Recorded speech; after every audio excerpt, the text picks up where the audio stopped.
everyone, welcome back to the channel.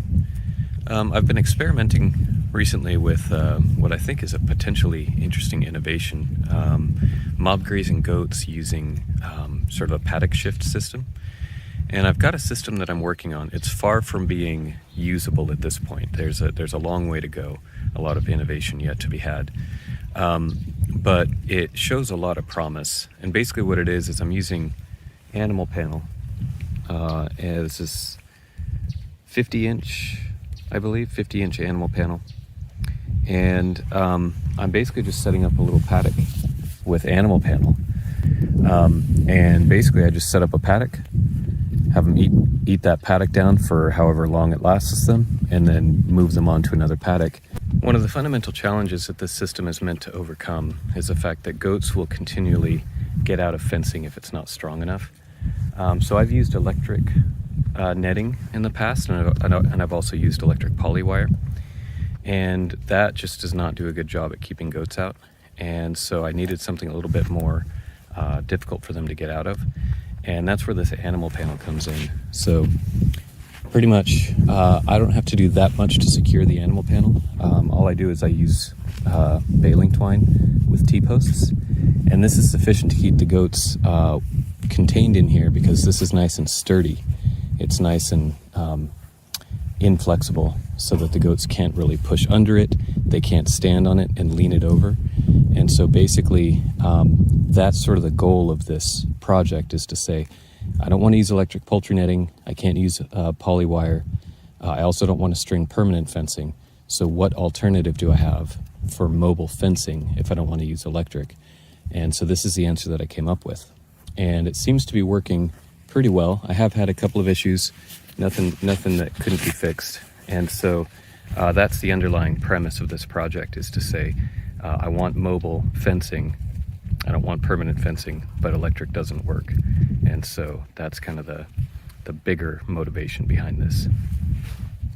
Right now they've been in this paddock for about 24 hours, and seems to be a good sized paddock with a good amount of feed for them, and they're all quite happy. And then I'm in the process of setting up their next paddock right here. So you can see the animal panel all laid out, and I'll be bringing the T-posts over.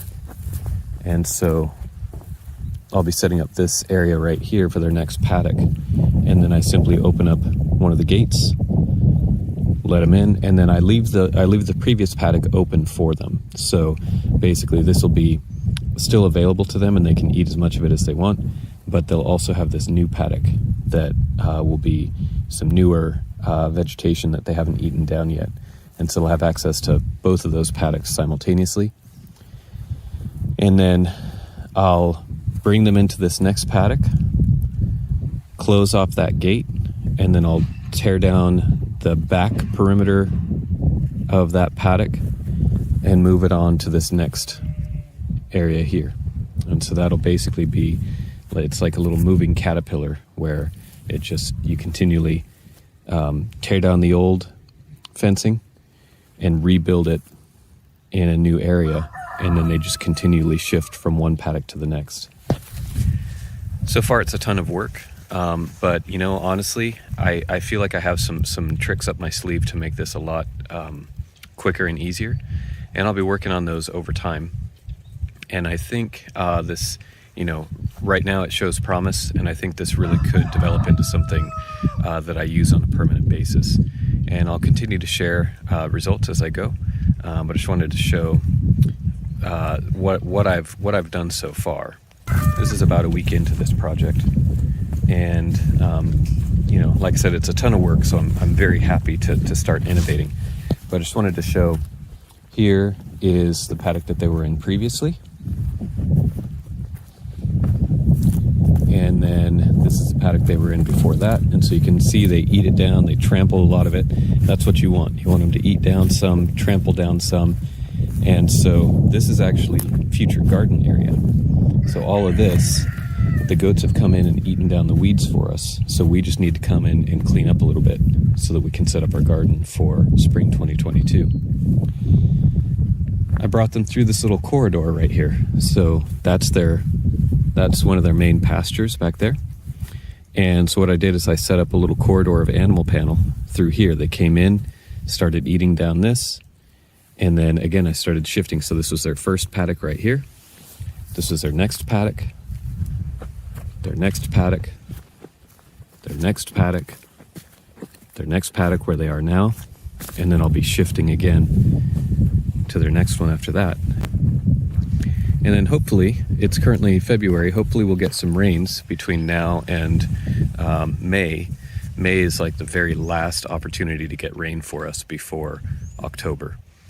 And so hopefully we'll get some rain, and all those paddocks that you saw previously will basically start to regrow, and we can bring the animals back around another time because the pasture will have had a chance to regrow. And so that's the idea, is that you hit it very intensively, but very briefly, and that gives you a long rest period for the grass to regrow before they come back around to hit it again. There's no shortage of challenges here, and I'm not naive to that.